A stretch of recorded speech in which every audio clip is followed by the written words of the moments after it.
السلام علیکم ناظرین، کیسے ہیں آپ؟ امید ہے سب خیریت سے ہوں گے انشاءاللہ۔ میں ہوں آپ کا اپنا حکیم عبد الرحمان بٹ اور آپ دیکھ رہے ہیں یوٹیوب کا سب سے معتبر طبی چینل رحمان ہربل کلینک۔ تو ساتھیو، آج میں جو ٹاپک لے کر آیا ہوں سردیوں کے موسم کے حوالے سے ہے۔ سردیوں اور گرمیوں میں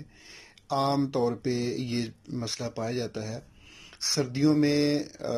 جب خشکی زیادہ ہوتی ہے موسم کے اندر تو اس وقت ہاتھ اور پاؤں جو ہیں وہ پھٹ جاتے ہیں، ان کی سکن اوپر سے جو ہے وہ اترتی ہے، خاص طور پہ جو ایڑیاں ہیں وہ پھٹتی ہیں اور تکلیف کا باعث بھی بنتے ہیں، اور سکن پہ سے بھی خشکی ہوتی ہے، اور ہاتھ کچھ لوگوں کے ہوتے ہیں، خاص طور پہ ایڑیاں جو ہیں۔ خواتین کا یہ مسئلہ عام طور پہ گھر میں ہوتا ہے، مردوں میں بھی ہوتا ہے کہ ایڑیاں جو ہے وہ پھٹ جاتی ہیں اور بعض کا خون بھی رستا ہے اور درد بھی ہوتی ہے اس میں سے۔ تو اس کے لیے جو ہے ایک تو یہ خشکی کا مرض ہے، جس طرح کہ معلوم ہے کہ خشکی کا مسئلہ ہے۔ جب موسم کے اندر سردی میں انتہائی خشکی بڑھ جاتی، خاص طور پہ بارشیں جب نہیں ہوتی اس موسم میں، یا گرمیوں میں جب خشکی بہت بڑھ جاتی ہے اور بارشیں نہیں ہوتی، تو اس وقت بھی خشکی کی زیادتی کی وجہ سے چونکہ جو پاؤں کی ایڑیاں ہیں ان کی جو جلد ہے وہ ٹھوس ہوتی ہے تو وہ جلدی پھٹ جاتی ہے، اور خاص طور پہ جو لوگ بوٹ نہیں پہنتے، گرمیوں میں تو خیر بوٹ نہیں پہنے جاتے، سردیوں میں پہنے جاتے ہیں، تو گرمیوں میں خشکی کی زیادتی کی وجہ سے سکن کے اندر، جلد کے اندر تفرق اتصال کہتے ہیں اسے، یہ ہو جاتا ہے اور یہ ایڑیاں پھٹنا شروع ہو جاتی ہیں، اور جن میں خشکی زیادہ بڑھ جاتی ہے اس میں پھر بلڈ بھی آنا شروع ہو جاتا ہے اور درد بھی جو ہے وہ زیادہ ہوتی ہے۔ تو اس کے لیے ایک آسان سا گھریلو علاج جو ہے وہ میں آپ کی خدمت میں پیش کرتا ہوں، بہت ہی مجرب ہے، آپ اس کو گھر میں آسانی سے بنا سکتے ہیں، اس کو سارے استعمال کریں۔ اگر پورے جسم پہ بھی خشکی ہے، چہرے پہ خشکی ہے، تو آپ اس کو استعمال کر سکتے ہیں۔ اگر ایڑیاں پھٹ گئی ہیں تو وہاں پہ بھی آپ لگائیں، اس کے بعد اگر ہاتھوں پہ خشکی ہے وہاں پہ بھی آپ لگا سکتے ہیں ایزیلی۔ اس میں سب سے پہلے یہ ہے کہ اکثر زیادہ تر گھروں میں جب صابن جو ہے نہانے والا جو باتھ سوپ ہے جب ختم ہو جاتا ہے تو اس کے آخر میں نا جو چھوٹی چھوٹی اس کے پیسز بچ جاتے ہیں،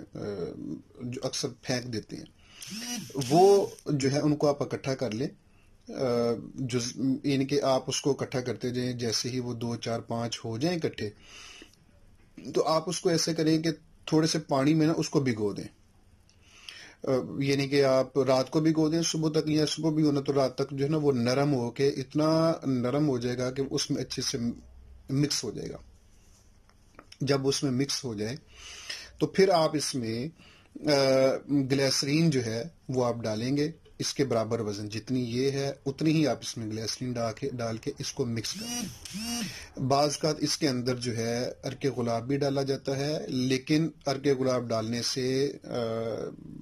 جو ہے وہ زیادہ پتلا ہو جاتا ہے۔ ڈال سکتے ہیں ارک گلاب بھی، لیکن اگر صرف گلیسرین ہی ڈال لیں تو کافی ہے۔